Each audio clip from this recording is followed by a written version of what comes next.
ମା ମୋ ଫୋନ୍ଟା ଖରାପ ହେଇଯାଇଛି, ନେଲ ଟିକେ ମାର୍କେଟରୁ ବନେଇ ଆଣିବ। କାଲିଠାରୁ ମୋତେ 10 ଥର ଖଣ୍ଡେ କହିସାରିଲୁଣି ତୋ ଫୋନ୍ଟା ଖରାପ ବୋଲି, ମୋତେ କ'ଣ ଶୁଣା ଯାଉନି? ଏଇଥରେ ମୋତେ କହ ତୋ ଫୋନ୍ଟାକୁ ନେଇ ଫୋନ୍ ଦୋକାନରେ ପକାଇ ଦେଇ ଆସିମି। ହଁ ହଁ, ତମେ ଭଲ ଅଛ ନା? ନେ ମା କଥା। ଏ କିଏ ଫୋନ୍ କରୁଛନ୍ତି? ମା ତ ଜୋଇଁ ଫୋନ୍ କରିଛନ୍ତି ବା, କଥା ହ। ହଁ ଆରେ ତମର ସବୁ ଭଲ ନା? ଆଉ ତମ ଘରେ ସମସ୍ତେ ଭଲ ଅଛନ୍ତି? ହଉ ନିଅ କଥା ହୁଅ। ହଁ କୁହ ନା। ହଉ ହଉ ରୁହ, ପଛରେ ଫୋନ୍ କରିବ କଥା ହେବା। ଟିକେ ଶୁଣ ନା, ଏ 2 ମିନିଟ୍ ପାଇଁ ତମ ଫୋନ୍ ଟିକେ ମୋତେ ଦିଅନ୍ତ, ମୁଁ 2 ମିନିଟ୍ ଭିତରେ କଥା ହେଇଯାଆନ୍ତି। ହଁ ଭାଇ। ହଁ ହଁ, ଏଠି ସମସ୍ତେ ଭଲ ଅଛନ୍ତି। ତୁ ଭଲ ଅଛୁ ନା? ହଁ, ମା ଭାଉଜ ସମସ୍ତେ ଭଲ ଅଛନ୍ତି। ହଉ ହଉ ଏବେ ରହ। ମୋତେ ବି ଟିକେ ଦେଇପାରିଥାନ୍ତ ନା, ମୋର ଟିକେ ଅର୍ଜେଣ୍ଟ କଥା ଥିଲା। ତମର କି ଅର୍ଜେଣ୍ଟ କଥା? ଭାଇ ତ ସେଠି ଭଲ ଅଛି, ତମେ ବି ଏଠି ଭଲ ଅଛ। ଆଉ ତମର କ'ଣ ଦରକାର? ଯାଅ ଯାଅ ତମ କାମ କର।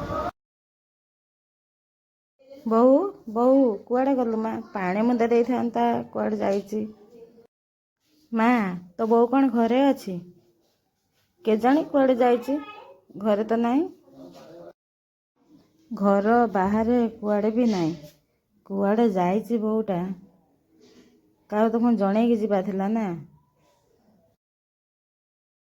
ତୋତେ ବା ପଚାରୁଛି କୁଆଡ଼େ ଯାଇଥିଲୁ, ତୋତେ କ'ଣ ଶୁଭୁନି? ମୁଁ କ'ଣ ପଚାରୁଛି, ଯାଇଥିଲୁ କୁଆଡ଼େ? ତାଙ୍କୁ କ'ଣ ପାଇଁ କହୁଛୁ ମା? ରହ ନା, ମୁଁ ଭାଇ ପାଖକୁ ଫୋନ୍ କରିଦେଉଛି, ତୁ କହିବୁ। ଭାଇ ପାଖରେ ହିଁ ସବୁ କଥା କହିବା ଦରକାର। ନେ ଫୋନ୍ ନେ। ଜଣା ନାହିଁ ବୋଉ କୁଆଡ଼କୁ ଯାଇଥିଲା, କାହାକୁ ପଚରା ଉଚରା ନାହିଁ, ବୋଉ ତାର କୁଆଡ଼କୁ ଯାଇଥିଲା। ଏବେ ତୁ ହିଁ କହ ନା, କ'ଣ କରିବା? ମା ଯେତେବେଳେ ଫୋନ୍ଟା ଖରାପ ହେଲା ସେତେବେଳେ ସଜାଡ଼ିଲୁନି, ଏବେ କାହା ଦୋଷ ଦେବି? ଓହୋ, ଭାଇ ପାଖରେ ଆମ ନାଁରେ ଚୁଗୁଲି କରୁଛି। ତୁ ଚୁପ୍ କର, ଭୁଲ ତ ମୋର। ମୁଁ ମୋବାଇଲଟା ସଜାଡ଼ି ଆଣିଥିଲି, ଆଜି ଏ ଦିନ ଦେଖିବାକୁ ପଡ଼ିନଥାନ୍ତା। ମୁଁ ତୋ ଉପରେ ଭରସା କରି ରହିଲି, ଗୋଟିଏ ଫୋନ୍ ଘରେ ଅଛି ଚଳିଯିବେ, ହେଲେ ତୁ କ'ଣ କଲୁ? ହଉ ଆଣେ ଆଣେ ବୋଉ, ମୋବାଇଲଟା ଆଣେ, ନେଇ ବନେଇ ଆଣିବି। ମୋର ଫୋନ୍ଟା ଦେଇଦେବା ଠିକ୍ ଥିଲା, ଭୁଲିଗଲି।